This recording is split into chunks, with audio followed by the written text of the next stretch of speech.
अच्छा, एक बात बताइए, सावरकर जी बीफ खाते थे कि नहीं? वंदे मातरम तो सबसे पहले आरएसएस वाले गाए ही नहीं, कभी बीजेपी वाले गाए ही नहीं। संविधान को जलाया, राम को तो भगवान माना ही नहीं। दीनदयाल उपाध्याय और हेडगेवार ने कहा भगवान है ही नहीं, है आम आदमी से ऊपर है। सावरकर ने भगवान के अस्तित्व पर सवाल खड़ा किया। झंडे को नहीं स्वीकार किया बीजेपी के लोगों ने। लॉ एग्जीक्यूट कौन करेगा? कहां दिक्कत है किसी चीजों में? लेकिन आप रोटी कपड़ा मकान की बात करते ही नहीं है। अच्छा, एक बात बताइए, सावरकर जी बीफ खाते थे कि नहीं? गोवा में नॉर्थ में जाइए तो कौन ऐसा हिंदू, सिख, ईसाई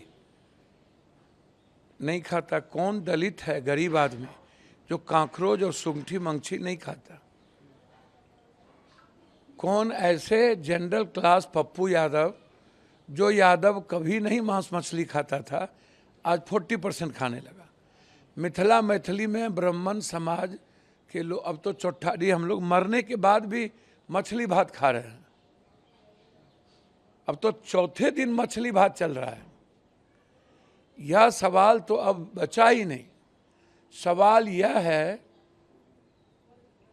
कि कौन ऐसा आदमी है जो मानवता के लिए आध्यात्मिक है, नैतिक मूल्यों के साथ जीता है, उच्च आदर्श के साथ जीता है, जिसके भीतर हिंदू मुसलमान जैसा शब्द और बैकवर्ड फॉरवर्ड जाति, क्षेत्रवाद, मराठी, गुजराती, उत्तर पश्चिम दक्षिण, इस तरह का कोई कैरेक्टर ना हो।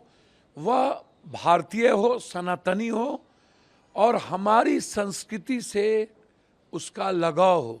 अब खान पान से पूछकर आप कोई भी मूल्यांकन इस कंट्री में रंग, भाषा, क्षेत्र, दाढ़ी बढ़ाने से साधु नहीं होगा। गेरुआ वस्त्र पहनने से साधु नहीं होगा। साधु साधुता से होती है। राम से पूछा था किसी ने कि मंदिर किसे कहते हैं, तो उन्होंने, राम ने अपने भक्त से कहा कि मंदिर हम उसे कहते हैं जहां नफरत ना हो, जहां इंसान में भेद ना हो, जहां इंसान को है दृष्टि से ना देखा जाए, उसे भगवान के बंदे के रूप में देखा जाए। मंदिर उसे कहते हैं जहां झूठ फरेब ना हो। मंदिर वो है। शिव ने किसी अपने भक्त से कहा कि मोक्ष और जन्नत मरने के बाद नहीं मिलती, इसी युग में, इसी जीवन में तुम्हें मोक्ष मिलेगा जब तुम गरीब के लिए, आम आदमी के लिए कल्याण की बात करोगे। आत्म मोक्षार्थम जगत हिताय च।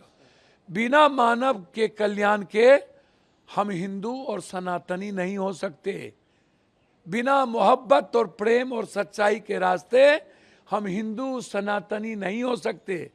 हमें शिव, राम और कृष्ण के, बुद्ध के अपो दिपो भव के आधार पर हमें जीवन के दर्शन को ले चलना होगा, तभी हम हिंदू हैं। सर, राष्ट्रपति जी ने वंदे मातरम बिल को मंजूरी दे दी है और वंदे मातरम को भी अब उसी प्रकार से अगर कोई इसमें बाधा डालता है तो उसको भी वही सजा मिलेगी जो जनगण मन के अपमान पर मिलती थी। सुनिए ना, वंदे मातरम तो सबसे पहले आरएसएस वाले गाए ही नहीं, कभी बीजेपी वाले गाए ही नहीं। संविधान को जलाया, राम को तो भगवान माना ही नहीं। दीनदयाल उपाध्याय और हेडगेवार ने कहा भगवान है ही नहीं, है आम आदमी से ऊपर है। सावरकर ने भगवान के अस्तित्व पर सवाल खड़ा किया। झंडे को नहीं स्वीकार किया बीजेपी के लोगों ने।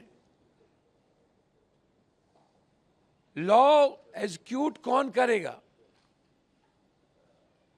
कहां दिक्कत है किसी चीजों में? लेकिन आप रोटी कपड़ा मकान की बात करते ही नहीं है। आप हेल्थ और एजुकेशन की बात करते ही नहीं है।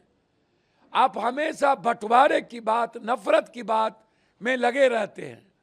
आप लोगों के रोजगार की बात नहीं करते।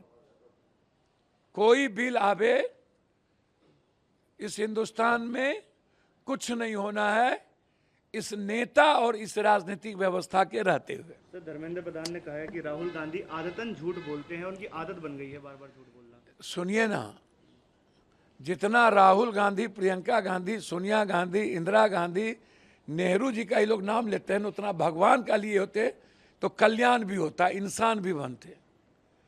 झूठ के नींव पर तो आरएसएस की तासीर है, और बीजेपी आया ही है गणेश भगवान को झूठ का दूध पिला करके। धरती पर बीजेपी से ज्यादा दो कैरेक्टर आज तक मैंने देखा ही नहीं।